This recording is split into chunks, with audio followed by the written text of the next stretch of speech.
எழில் சுடர் சீரியலில் இப்போ ஒரு அட்டகாசமான எபிசோட் வந்திருக்கு. ஸ்கிப் பண்ண ஃபுல்லோடையும் கேளுங்க. அதுக்கு இந்த வீடியோ பிடிச்சிருந்துச்சுன்னா லைக் பண்ண பாருங்கள். ரொம்ப பிடிச்சிருந்துச்சுன்னா சேனலுக்கு வந்து சப்ஸ்கிரைப் பண்ணி கண்டினியூஸாக ஆதரவு வந்துட்டாங்க.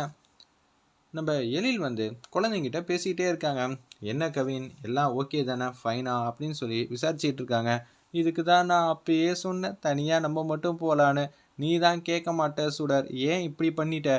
அப்பா தானே ஏதோ உரிமையில் பேசுகிறார், உரிமையிலேயே பேசுகிறாரு. அடுத்ததெல்லாம் அவர் என்ன செய்வார்னு நினச்சாலே எனக்கு பாட்டமாக இருக்குங்கிற மாதிரி கவின் வந்து செம்மையாக வந்து கலாய்க்கிறாங்க நம்ம எழில. அப்போன்னு பார்த்து காரை வந்து நிப்பாட்டிடுறாங்க.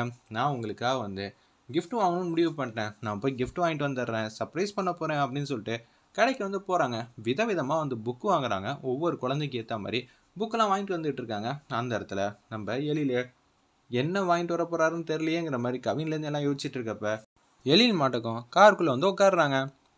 அஞ்சலி பாப்பா, உனக்கு கிராவிட்டி சம்மந்தப்பட்ட புக்கு வந்து கொடுத்துருக்கேன், இந்தா வச்சுக்கன்னு சொன்னோன்னே நம்ம சுடரால் சிரிப்பை வந்து அடக்கவே முடியல. காவியா, உனக்கு என்ன புக் வாங்கியிருக்கேன்னு தெரியுமா அப்படின்னு சொல்லும்போது, கொடுங்க டேடி, நான் ரொம்ப ஆர்வமாக இருக்கேன், உனக்கு ஜென்ரல் நாலேஜ் புக் அப்படின்னு சொல்கிறாங்க. அபி, உனக்கு ஐக்யூ புக் சம்மந்தப்பட்டது அப்படின்னு சொல்லி ஒவ்வொன்று இதுக்கும் ஒவ்வொரு புக்கும் வந்து கொடுக்குறாங்க. எதுக்குப்பா புக்கெல்லாம் கொடுக்குறீங்க? சர்ப்ரைஸ்னால் எல்லாரும் பிடிச்ச மாதிரி எதுவும் கொண்டு வந்து கொடுப்பாங்க, அதை கூட படிப்பு சம்மந்தமாக தான் கொடுப்பீங்களா? நான் ஸ்கூலில் இருக்கிறப்ப நம்ம இருக்கிற சிலபஸை விட அதிகமாக தெரிஞ்சுக்கணும், இந்த உலகத்தில் தெரிஞ்சுக்கிறதுக்கு ஏகப்பட்ட விஷயம்லாம் இருக்குது அப்படின்னு சொல்லி யோசிக்கும்போது, என்ன புக்கு இது, நான் இது வரைக்கும் இதெல்லாம் பார்த்ததே இல்லையே, நான் பார்த்ததெல்லாம் ஆனா ஏபிசிடி மட்டும்தானே பார்த்தேன், இதுனா என்ன சுடர் அப்படின்னு கேட்குறாங்க. நான் கொஞ்சம் நேரம் கழித்து உனக்கு சொல்கிறேன் அப்படின்னு சொல்லி சிரிப்பை அடக்க முடியாமல் வந்து அட்டகாசமாக சிரிச்சிட்டு இருக்காங்க நம்ம சுடர். அந்த இடத்துல குழந்தைங்கள வந்து ட்ராப் பண்ணிட்டாங்க. எல்லா குழந்தைங்களும் வாங்கின புக்கெல்லாம் பின் சீட்டில் வந்து ஒட்டுமொத்த பேரும் ஒரே இடத்துல வச்சுட்டு போயிட்டாங்க. அந்த இடத்துல இது தெரியாமல் எழில் வந்து மாஸ் பண்ணுறாங்க. கண்ணாடியெல்லாம் போட்டுட்டு நான் கெத்து காட்டிட்டேன், நீ உன்னை விட நான் தான் குழந்தைங்கள வந்து மாஸ் பண்ணி சூப்பராக வந்து பார்த்துக்கிட்டேங்கிற மாதிரி அந்த இடத்துல கண்ணாடியெல்லாம் போட்டுட்டு ஸ்டைலாக வந்து இருக்காப்புல. ஓ, இதில் ஸ்டைல் வேறையா நம்ம முன்னாடி, சரி பண்ணட்டும் பண்ணட்டும் அப்படின்னு சொல்லும்போது சிரிப்பை வந்து அடக்கிக்கிட்டே இருக்காங்க அந்த இடத்துல நம்ம சூழர். அப்பன்னு பார்த்து யாரோ ஒருத்தவங்க ஃபோன் பண்ணுறாங்க, பேசுகிறாங்க. சார், எங்கே சார் இருக்கீங்க? குழந்தைங்கள நம்ம தானே பத்திரமா பார்த்துக்க முடியும், ஏன்னா குழந்தைங்கள யாரையும் நம்பி அனுப்ப முடியாதுல்ல. ஓ, என்ன சிம்பாலிக்காக குத்தி காட்டுறீங்களா? இருக்கட்டும் இருக்கட்டும், ஒன்று சொன்னால் இந்த சுடர் வந்து 10 சொல்லுவா, என்னை சீண்டிட்டீங்களே இருங்க அப்படின்னு சொல்லும்போது வாய் விட்டு சத்தமாக சிரிக்க ஆரம்பிச்சிட்டாங்க. சரிங்க, நான் கொஞ்சம் நேரம் கழிச்சு நான் கூப்பிட்றேன் அப்படின்னு சொல்கிறாங்க. என்ன ஆச்சு, ஏன் சிரிக்கிற? என்ன சார், உங்கள் கூட உட்காந்தா சிரிக்க கூட கூடாதுன்னு சொல்லுவீங்களா அப்படின்னு சொல்லி கேட்குறாங்க. அந்த இடத்துல நம்ம சுடர், நீ என்னை பார்த்து நக்கலாக சிரிச்சு அதுக்கான காரணத்தை சொல்லு, நீங்கள் எதுக்காக வந்து இவ்வளோ கூலிங் கிளாஸ்லாம் போட்டுட்டு மாஸ் பண்ணுறீங்க? உன்னை விட நான் குழந்தைங்கள சூப்பராக பார்த்துக்கிட்டேன். சார், என்ன சார் நீங்கள் எப்படி பண்ணுறீங்க? உங்கள் குழந்தைங்கள பற்றி உங்களுக்கு என்ன தெரியும்? ஒன்றுமே தெரியாது தானே அப்படின்னு சொல்கிறாங்க. உனக்கு பொறாமல், நான் நல்லபடியாக குழந்தைங்கள வந்து பார்த்துக்கிட்டேன்னு. அப்படியா சார், சரி, நான் 2 3 கேள்விலாம் கேட்குறேன், அதை மட்டும் சொல்லுங்கள். கவின் வந்து ஃப்ரீ டைமில் என்ன பண்ணுவான்? டயக்ராம் வரைவான். அது இல்லாமல் அவன் சில பல விஷயம்லாம் செய்வான், அது என்ன பண்ணுவான்? சரி தெரியல, சரி விடுங்க. நம்ம அபியோட இன்ட்ரெஸ்ட் என்ன இருக்குது, அவள் ஃப்யூச்சர் எதை நம்பி இருக்குது, எது ஆகணும்னு நினைக்கிறா, என்ன படிப்புக்காக அவள் இப்போலேருந்து முயற்சி பண்ணிகிட்டு இருக்கா, இது எல்லாம் தெரியுமா? அதெல்லாம் யோசிச்சு வச்சுட்டாளா நம்ம அபி? தெரியாமையே போச்சே. சரி, காவியா பற்றி எதுவும் தெரியுமா அப்படின்னு சொல்கிறாங்க. காவியா சூப்பராக வந்து பாட்டு போடுவா, எனக்கு நல்லா தெரியும் சார், அந்த ஒத்த விஷயத்தை வச்சுட்டு பேசாதீங்க. அது இல்லாமல் அவளுக்கு பிடிச்ச விஷயம் ஏகப்பட்டதெல்லாம் இருக்குது, என்னன்னு சொல்லுங்கன்னு. எதுவும் சொல்ல மாட்டேங்கிறாங்க. சரி சார், காவியாவுக்கு பிடிச்ச சிங்கர் பேர் சொல்லுங்கள், காவியோட ஃப்ரெண்டு பேர் சொல்லுங்கன்னு சொல்லி வரிசையாக கேட்குறாங்க. எதுக்குமே விட தெரில.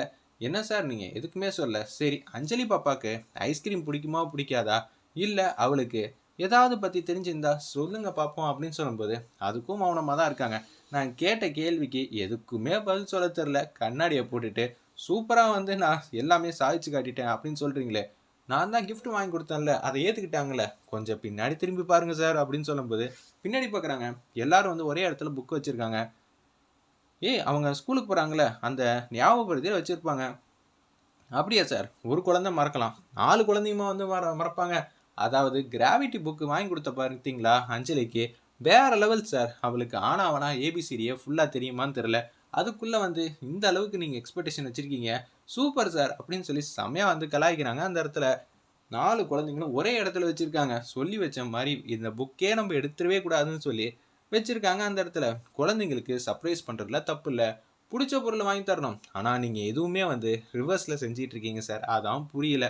உங்களுக்கு பிடிச்ச பொருள் உங்களுக்கு பிடிச்ச கலரில் ஏதாவது ஒன்று வாங்கி கொடுத்துட்றீங்க, அதுதான் இங்கே பிரச்சனையே அப்படின்னு சொல்லிடுறாங்க. அந்த இடத்துல நம்ம எழில்கிட்ட இது எல்லாத்தையும் நான் மன்னிச்சிருவேன் சார், ஆனால் இதுக்கு பதிலாக நீங்கள் ஒன்று செஞ்சீங்களா, குழந்தைங்கள வந்து அனுப்பிச்சி வச்சதுக்கப்புறம் காலரை தூக்கி விட்டுட்டு கண்ணாடியெல்லாம் போட்டுட்டு என்ன ஒரு மாதிரியா பார்த்தீங்களா, அதே மாதிரி இன்னொரு வாட்டி பாருங்கள் சார், எனக்கு ரொம்ப ஆசையாக இருக்குன்னு சொல்லி விழுந்து விழுந்து சிரிக்கிறாங்க. அந்த இடத்துல என்னடா எழில் இவ்வளோ டேமேஜ் பண்ணிட்டான்னு சொல்லி காரை வந்து பிரேக் அடிக்கிறாங்க. கார் வந்து நின்றுது. இறங்குங்க சார். என்ன சார் சொல்கிறீங்க? அதெல்லாம் இறங்க முடியாது. இறங்க போறியா இல்லையா அப்படின்னு சொல்லி முறைக்கிறாங்க. சார் அவசியம் இறங்கி தான் ஆகணுமா அப்படின்னு சொன்னோன்னே, டூ வாட் ஐ சே அப்படின்னு சொன்னோன்னே காரை விட்டு இறங்குறாங்க. இப்பயே சொல்கிறேன் சார், காரு கதவை மூடுறதுக்கு முன்னாடி சொல்கிறேன். ஏன்னா நீங்கள் வந்து கூட்டிகிட்டு போனால் மட்டும்தான் நான் வந்து வீட்டுக்கு வருவேன். இல்லாட்டி நான் சத்தியமாக வீட்டுக்கு வர மாட்டேன்.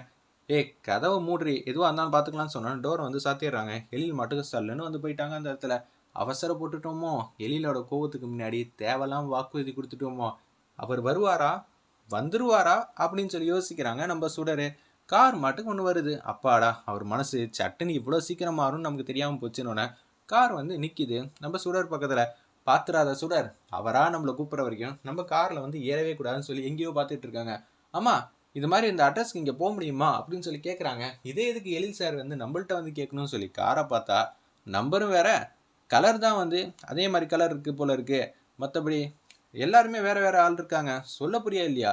ஏயா எத்தனை பேர் இருக்காங்க ரோட்டில், அப்படி இருக்கும்போது ஏன் கிட்ட தான் அட்ரஸ் வந்து கேட்பியான்னு சொல்லி கண்ணாமலாம் திட்டுறாங்க. ஐயோ, நீ நிதானம் இல்லாமல் இருக்கியா? சாரிம்மா, என்ன பார்த்தா இப்படி சொல்கிறேன்னு சொல்லி கார் கண்ணாடியை உடைக்கலான்னு பார்க்குறாங்க. அதுக்குள்ளே கார் எடுத்துகிட்டு அல்டிமேட்டாக போக ஆரம்பிச்சிடுறாங்க. நைட் ஆகிடுது. அஞ்சலியும் நம்ம கனவேல் பாட்டியும் வாசலில் வந்து உட்காந்துட்டு இருக்காங்க. சுடர் வந்து வீட்டுக்கு வந்திருப்பாங்கன்னு நினச்சிட்டு எழில் மட்டும் கேஷுவலாக வந்து வீட்டுக்கு வந்து வராங்க.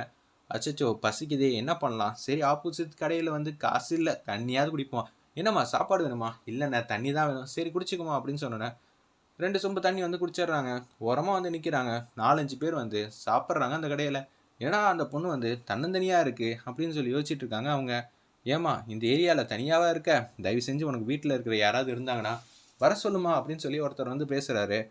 உடனே வந்து ஐயோ, தேவையில்லாம பிரச்சனை வந்து மாட்டிக்கிட்டோமோ, நம்மளாம் வந்து ஆட்டோலையோ பஸ்லையோ வந்து போயிருக்கலாம். ஆட்டோவில் போனால் கூட வீட்டில் வந்து காசு எடுத்து கொடுத்துருக்கலாம். இப்போ என்ன பண்ண போகிறோம்னு சொல்லி தடுமாற்றத்தில் வந்து நிற்கிறாங்க. எழில் வந்து வீட்டுக்கு வந்துட்டாங்க. ஏன்பா சுடர் எங்க? நீங்கள் எல்லாரும் தானே வந்து இங்கேருந்து ஒத்துமையாக வந்து காலையில் ஆஃபீஸ்க்கு வந்து போனீங்க. நீ என்னமோ சுடரை வந்து ஹாஸ்பிட்டல் கூட்டிகிட்டு போயிட்டு வந்திருப்பேன்னு நினச்சேன். கடைசியில் வந்து பார்த்தா சுடரை காணோம். என்னப்பா அப்படின்னு சொல்லி கேட்குறாங்க. அச்சச்சோ, சுடர் வந்து அந்த இடத்துலயே வந்து நின்னாலே, நீங்கள் வந்து கூட்டிகிட்டு போகிற வரைக்கும் நான் அங்கே தான் நிற்பேன்னு சொன்னாலே, அம்மா இந்த பைய பிடிங்கம்மா, நான் போய் கூட்டிகிட்டு வந்துடுறேன்னு சொல்லிட்டு கார் எடுத்துகிட்டு வேகமாக வந்து அந்த லொக்கேஷனில் வந்து நிப்பாட்டுறாங்க. அங்கே நம்ம சுடர் இல்லை. சுடர் வந்து ஒரு 20 அடி தள்ளி தான் ஒரு பஸ் ஸ்டாப்பில் வந்து உட்காந்துட்டு இருக்காங்க. அங்கே வந்து அந்த 4-5 பேர் வந்து சுடர்கிட்ட வந்து பேசிகிட்டு இருக்காங்க. இதை வந்து தூரத்துலேருந்து வந்து எழில் வந்து பார்க்குறாங்க. திருப்பியும் வந்து சுடருக்கு பிரச்சனை. இந்த வாட்டி நம்ம சண்டை போட்டாவது சுடரை வந்து காப்பாற்றணும். தப்பெல்லாம் எழில் ஓ மேலே தான். உனக்கு குழந்தைய பற்றி ஒன்றுமே தெரில, அதை சொல்லிட்டா உனக்கு வேற கோவம் வந்துடுது. அந்த பொண்ணை வேற நடு வழியில் இறக்கி விட்ட. என்னடா நீ உன் மனசை வந்து மாற்றிக்கவே மாட்டியான்னு எழில் வந்து தன்னை தானே வந்து திட்டிட்டு சுடர் இருக்கிற பக்கம் வர மாதிரி காட்டி எபிசோட அருமையாக முடிச்சிருந்தாங்க. வெயிட் பண்ணி